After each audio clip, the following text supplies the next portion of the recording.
start on the recipe, you'll want to make the cake, and to make the cake, grab yourself a large mixing bowl, and into the mixing bowl place your butter and your light brown sugar, and beat the two together until they are lighter and fluffier in colour and consistency. This normally takes around 7 to 10 minutes to perfect. You can then go ahead and add in your eggs, one at a time, beating well in between each addition. You will notice the consistency change, and this is completely fine, so don't worry too much. If it curdles a little bit, it's fine, we'll be able to correct it in the next stage. But before you get to that stage, you'll want to give the bowl a good scraping down just to incorporate any bits that may not have been fully worked in from earlier on. You can then go ahead and grab a sieve and pass your dry ingredients through it. This will just remove any lumps that may be in the mixture. As you can tell, my flour is quite lumpy.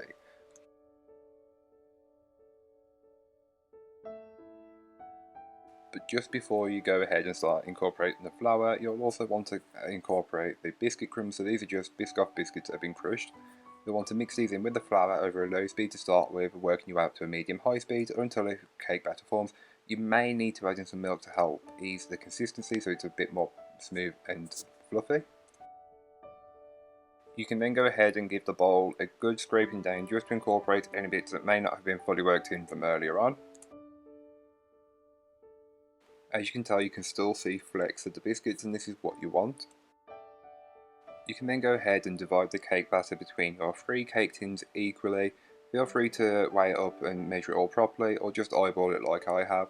When you've got into your tins, smooth and level them off as best as you possibly can, then place them into your preheated oven. All of that information will be in the blog post down below. To make the buttercream, you'll want to place your butter into a bowl and beat it on its own until it's lighter and fluffier in colour and consistency, so around about 7 to 10 minutes again would be perfect.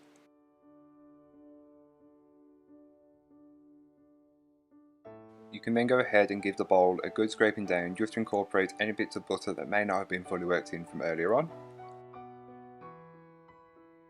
You can then go ahead and add in your first weight of icing sugar and mix this in on a low speed to start with, working your way up to a medium high, and you'll want to repeat this stage with the remaining icing sugar once the other half has been fully incorporated.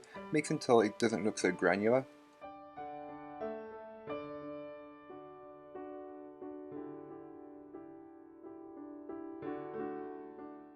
You can then go ahead and add in a good amount of vanilla and just mix this in until it's fully incorporated. Once it's incorporated, give your bowl a good scraping down, and then you can add in the Biscoff spread.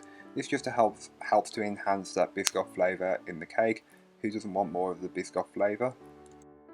Mix this in on a high speed until it's fully incorporated. You'll notice that the buttercream goes from a pale yellow or white colour to more of a beigey colour, and this is completely normal. So it does look a bit more like coffee buttercream, but it's not, it is Biscoff. You can then give the bowl a good scraping down just to incorporate any bits that may not have been fully worked in from earlier on.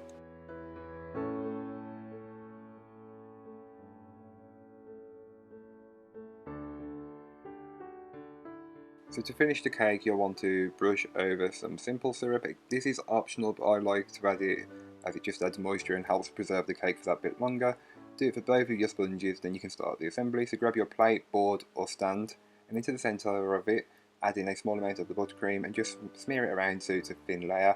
Place your first layer of cake on and press it down into place. You can then go ahead and add a good amount of your Biscoff buttercream on top of the first layer of cake and spread that out until you have a consistent layer.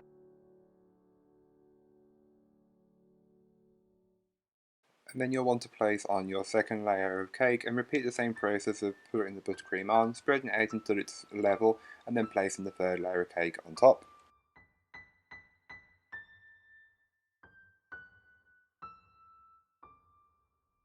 Once you've got all of your cake layers together, you'll then want to apply the crumb coat. So the crumb coat is just a thin layer of icing to lock in all of the crumbs, which helps to keep your final layer very neat.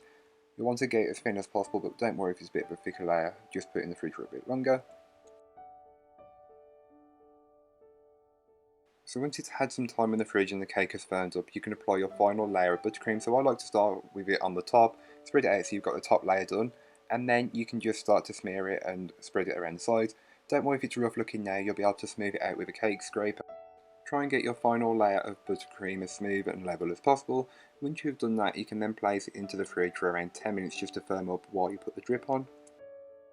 So for the drip, you'll just want to take some of the Biscoff spread and melt it in the microwave. Be careful not to burn it.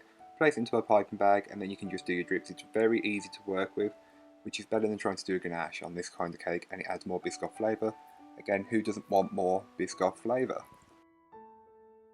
You can then go ahead and finish the cake off by piping some rosettes on top. Again, this is completely optional, but I like to pipe rosettes on top, so you roughly have around 8. And then you can top the rosette with a Lotus biscuit, which is just perfect for this cake as they are Biscoff biscuits.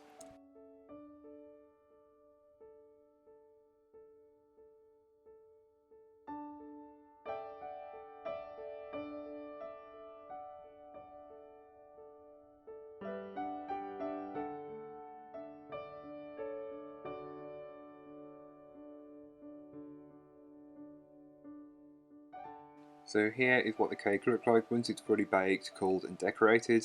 It's been in the fridge for around an hour to firm up, so it's easier to work with. I then cut a slice just to show you what it's like on the inside, and I know I didn't cut it very well, but here you have 3 layers of Biscoff cake with Biscoff buttercream and a Biscoff drip. What more could you ask for? I hope you enjoyed. If you did, don't forget to like, comment and subscribe for more from me, and I'll be back again tomorrow with another video, so join me then. In the meanwhile, don't forget to check out the description. There'll be a link to this recipe, a link to my blog, and links to all my social medias. I am trying to post daily on TikTok and Instagram, so follow me on there. But that's all for today. I hope you enjoyed. Bye guys.